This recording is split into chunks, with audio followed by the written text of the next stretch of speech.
315장입니다.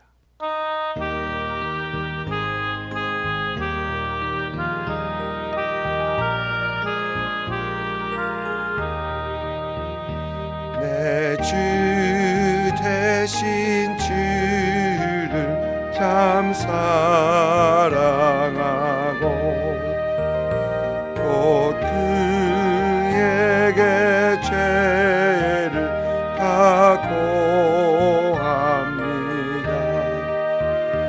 그 은혜를 주신 예수시니 이전보다 더욱 사랑합니다.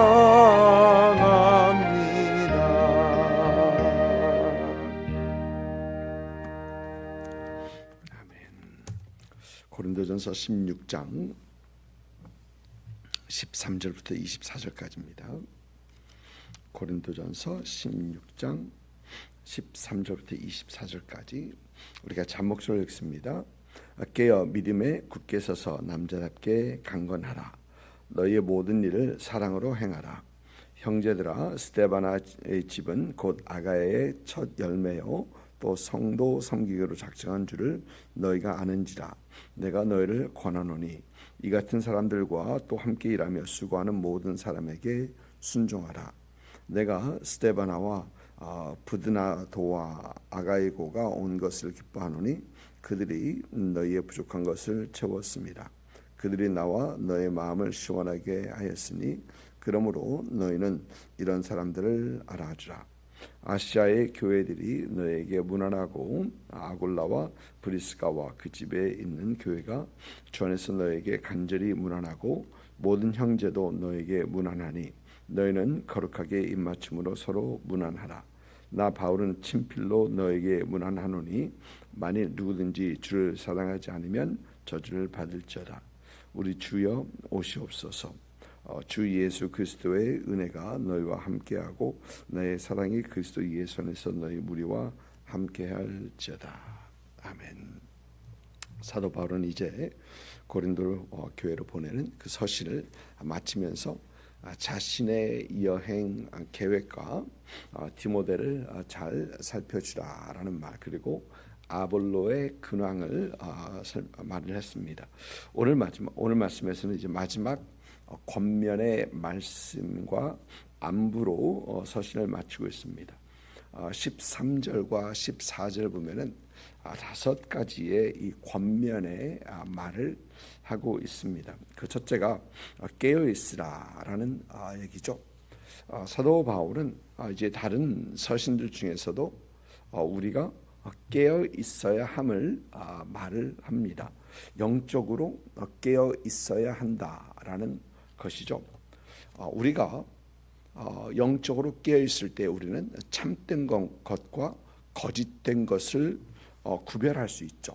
또 우리가 영적으로 깨어 있을 때 우리는 세상의 지혜와 하나님의 지혜도 우리는 분명히 구분할 수 있습니다.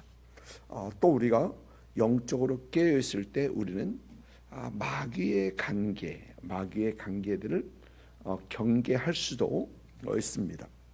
우리가 영적으로 깨어 있지 못하면 세상의 잘못된 가르침과 흐름, 그리고 마귀의 관계에 속아 당할 수밖에 없다라는 것이죠.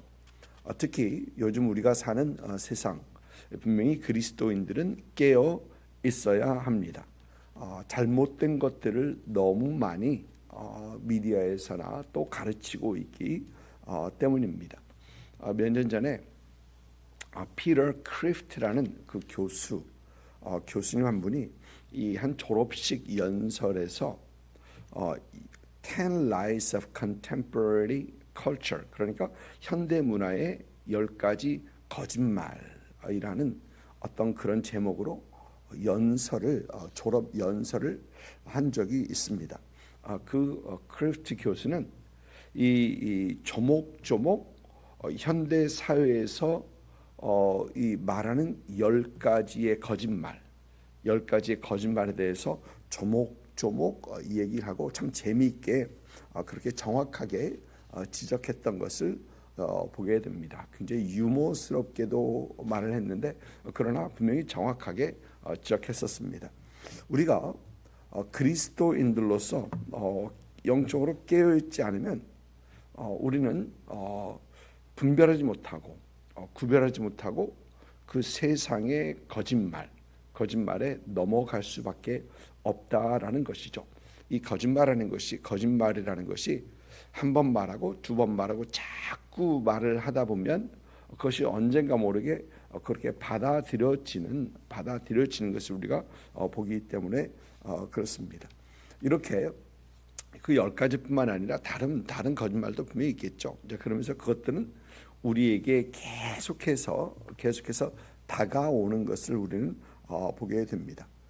우리 그리스도인들은 이런 세상의 흐름과 거짓말들을 이해하고 또 마귀의 계략을 파악하기 위해서 우리는 항상 영적으로 깨어있고 하나님의 말씀에 분명히 서서 흔들리지 않는 그런 우리가 되어야 된다라는 것입니다. 또 둘째로 오늘 말씀 보니까 13절이죠. 믿음에 굳게 서라라고 합니다. 고린도 교회의 이 많은 문제들이 그들이 믿음에 서 있지 못해서 일어났던 것이죠. 이 부활의 문제도 그렇습니다. 부활도 하나님의 능력, 살아계신 하나님과 능력을 이해하지 못하기 때문에 그들은 부활을 믿지 못하고 세상에서 말하는 어떤 그런 철학과 가르침을 그들이 받았던 것이죠.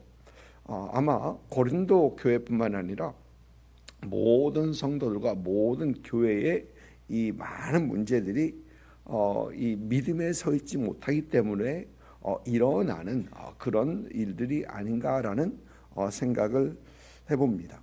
그런데 우리가 믿음에 굳건히 서 있기 위해서는 우리는 무엇보다도 하나님의 말씀을 그리고 온전한 예수 그리스도의 복음을 붙들어야 합니다. 마태복음 5장부터 7장까지 우리 주님께서는 산상수훈의 교훈을 가르치시면서 그것을 마치시면서 이제 7장 마지막 부분 보면은 모래 위에 세운 자와 집을 지은 자와 반석 위에 집을 지은 자를 말씀하시죠. 무엇이 다릅니까? 그것은 말씀을 듣고서 순종하지 않는 사람은 모래 위에 집을 지은 자 같다. 그러나 말씀을 듣고서 순종하면 반석 위에 집을 지은 자 같다. 더 든든히 견고하게 설 것이다라는 것입니다. 하나님의 말씀을 올바로 받고 인정하고 믿고 순종할 때 우리는 흔들리지 않을 수 있다라는 것이죠. 자주 드리는 말씀이긴 합니다만 우리의 믿음은 하나님의 말씀을 아는 만큼 성장합니다. 하나님의 말씀을 알지 못하고 성장한다는 것은 믿음으로 영적으로 성장한다는 것은 있을 수 없습니다. 그래서 우리는 무엇보다도 간절한 마음으로 하나님의 말씀을 받고 또 사도행전 17장에서 우리가 보는 것처럼 이 베레아 교회의 성도들은 더 신사적이어서 마음이 너그러워서 그렇게 번역을 하고 있죠. 그들은 하나님의 말씀을 매일 묵상하고 공부하고 그것이 사실인가? 물론 하나님의 말씀을 그들은 더 배우고 그들의 삶의 적용까지 배웠다는 것은 공부했다는 것은 적용했다는 것도 아마 적용이 될 것입니다. 삶에 적용하면서 그들이 성장했던 것이죠. 세상의 온갖 가르침들을 우리는 사실 하나님의 말씀의 잣대에 우리는 재봐야 합니다. 우리 생각과 우리의 지혜, 우리의 지식의 잣대에 재보는 것이 아니라 하나님의 말씀의 잣대에 분명히 재봐야 합니다. 말씀에 비춰보아서 옳은 말인지 옳은 가르침인지 그렇지 못한 것인지 우리는 분명 재봐야 한다라는 것이죠. 왜냐하면 세상의 가르침 중에 잘못된 것이 너무나도 많기 때문에 많기 때문에 그렇습니다. 미디어에서 주장하는 것들, 심지어 여러분 우리는 우리 자녀들을 학교에 믿고 맡기죠. 가서 우리는 자녀들을 학교에 보내면서 학교에서 선생님 말씀 잘 들어 그렇게 합니다. 그런데 그 학교에서 가르치는 그 자체 그것마저도 너무 잘못된 것들이 많다라는 것입니다. 옛날에는 안 그랬는데 분명히 옛날에는 좀 안 그랬을지 몰라도 지금은 분명히 그렇습니다. 학교에서 가르치는 거 너무 잘못된 것이 많습니다. 그래서 우리는 그 모든 것들을 하나님의 말씀이라는 잣대에 맞추어 보고 재봐야 한다라는 것입니다. 그럴 때 우리 믿음이 잘못되지 않고 삐뚤어지지 않게 되는 것이죠. 세 번째로 사도 바울은 오늘 말씀 13절 보니까 남자답게 강건하라. 우리 개역개정 성경에서는 남자답게 강건하라라고 되어 있는데 이 원어를 보면은 그렇지 않습니다. 남자다워라 그리고 강건하라입니다. 남자다워라 남자답게라고 하면서 이 강건해야 됨이 남자답게는 강건함을 형용하는 어떤 그런 그렇게 번역을 했는데 원을 보면은 그렇지 않고 이 남자다워라라는 어떤 그런 따로 되어 있습니다. 이 남자다워라라는 말은 아마 이 신앙의 미성숙함을 벗어서 성숙해지라, 남자처럼 성숙해지라라는 어떤 그런 말일 것입니다. 많은 문제들이 믿음에 서 있지 못하고 또 성숙하지 못해서 사실 이 음식을 먹지 않는 것을 사도 바울은 고린도 전서에서 다뤘었는데 그것은 사실 저도 생각해 보면은 쉽게 할 수 있는 어떤 그런데 이해가 되지 않습니다. 성숙하지 못해서 그렇다라는 어떤 그런 얘기를 하는 것입니다.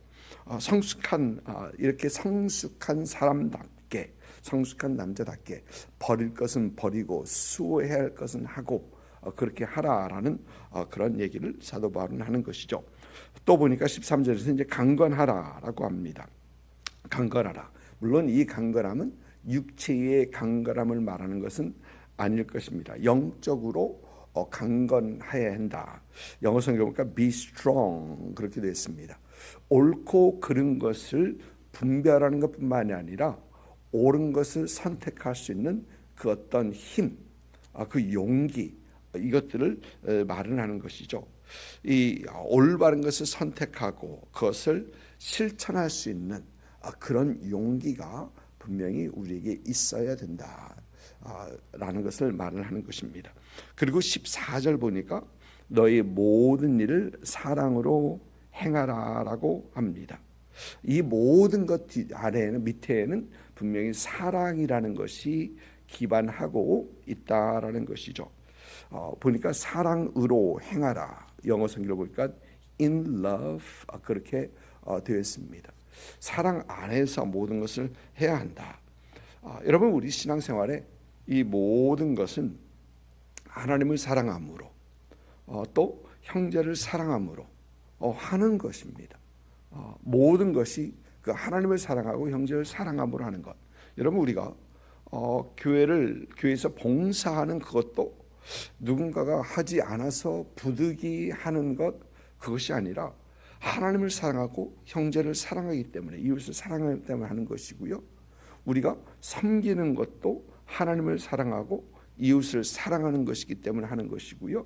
누구를 위해서 기도해 주는 것도 하나님을 사랑하고 이웃을 사랑하기 때문에 하는 것이고 또 우리가 가끔 형제 자매나 가까운 사람들에게 조언을 해줄 때도 있습니다. 그것도 분명히 사랑 안에서 사랑으로 분명히 해야 한다라는 것입니다. 모든 것을 다 사랑으로 해야 한다라는 것을 우리는 분명히 성경에서 보게 됩니다. 여러분 이렇게 우리가 항상 깨어 있고 믿음의 굳세게 서고 또 성숙한 그러한 그리스도인의 모습 또 강한 그리스도 올바른 것을 선택하고 담대하게 할 수 있는 그런 강한 그리스도인의 모습 또 사랑으로 모든 것을 행하는 그런 우리 그리스도인들이 되어야 되겠습니다. 오늘 말씀 또 15절을 보니까 스데바나의 집 스데바나를 얘기합니다. 그리고 스데바나와 부드나도와 아가이고가 사도 바울을 방문했던 것이죠. 스데바나 집, 스데바나를 보니까 이 스데바는 아가야의 첫 열매다라고 하고 있고요. 또 1장을 보면은 스데바나 집에 사도 바울이 이 세를 주었던 것을 말을 하고 있습니다. 그리고 더 재밌는 것은 15절 보니까 또 성도 섬기기를 작정한 줄을 너희가 아는지라. 이들은 사도 바울의 사역을 통해서 그들이 예수 그리스도를 믿고 영접하고 그들은 세례를 받고 이제 하나님의 교회를 섬기는 사람들로 세워졌더라라는 것입니다. 그런데 16절 말씀 보니까 이 같은 사람들과 또 함께 일하며 수고하는 모든 사람들에게 순종하라라고 얘기를 합니다. 여러분, 우리는 이 순종해야 되는 사람들이 어떤 위치에 있는 사람, 직분에 있는 사람, 이런 사람들로 여겨지는데 사도 바울은 그렇게 말하지 않고 성도를 섬기는 사람, 함께 일하고 수고하는 사람들에게 순종하라고 얘기를 하는 것입니다. 우리가 정작 순종해야 할 사람들은 하나님의 교회를 위해서 수고하고 있고 일하는 사람들이라는 것입니다. 여러분, 그러니까 빗자루 들고 다니는 분들, 빗자루 들고 열심히 청소하고 다니는 그분들을 순종하라는 겁니다. 앞치마 두르고 성도들을 섬기는 그런 분들을 섬기라는 것입니다. 순종하라는 것입니다. 그러고 보면은 왜 그럴까라는 것을 생각해 보면, 여러분, 성도를 섬기기로 작정한 사람들은 그 무엇보다도 자신을 드러내려 하지 않습니다. 하나님의 사랑으로, 하나님을 사랑하는 그 사랑으로, 성도를 사랑하는 그 사랑으로 하나님의 교회를 세워가고 함께 일하고 함께 섬기기 원하는 그런 마음으로 하는 분들이거든요. 그래서 그들은 자신을 드러내거나 자신을 나타내거나 자신의 대가를 바라는 사람들이 아니기 때문에 그들과 함께 일하고 함께 수고하고 함께 섬기기 위해서 순종하라는 것입니다. 하나님의 교회를 세워가기 위해 우리가 서로 순종하고 서로 섬기고 서로 사랑하고 참 그런 우리가 되어야 되겠다라는 것입니다. 우리 가끔 생각에 어떤 위계 질서가 있고 우아래, 우리 한국 시스템이 우아래가 있는, 그래서 우리는 항상 우아래를 따지기를 좋아하죠. 그런데 그것보다는 차라리 섬기는 분들을 귀하게 여기고 그들에게 순종하면서 하나님의 교회를 세워가는 그런 우리가 되어야 되겠다라는 것입니다. 오늘 말씀에서 우리가 영적으로 항상 깨어 있어야 함을 보고요, 또 믿음으로 더 강건하게 굳게 서 있어야 함을 우리가 보고요, 또 우리가 남자답게 성인 남자답게 그 미성숙함을 벗어버리고 성숙해야 함을 우리는 보고요, 또 우리가 영적으로 올바른 것을 담대하게 행할 수 있는 그런 용기가 필요함을 보고, 또 이 모든 것을 사랑으로 해야 함을 우리는 보게 됩니다. 참 우리 교회 모든 성도님들이 참 이러한 성도님들, 이러한 신앙인들이 되어서 참 하나님의 교회를 함께 세워가고 성도를 서로 함께 섬기며 참 하나님께서 원하시는 그 일을 감당할 수 있는, 보니까 나의 마음을 시원하게 해 주었다. 근데 사도 바울의 마음이 아니라 아마 하나님의 마음을 시원하게 해 준 것을 사도 바울은 그렇게 얘기한 것일 겁니다. 그러므로 하나님의 마음을 시원하게 해드리는 그런 저와 여러분들 있기를 주님의 이름으로 축복을 드립니다. 기도하겠습니다.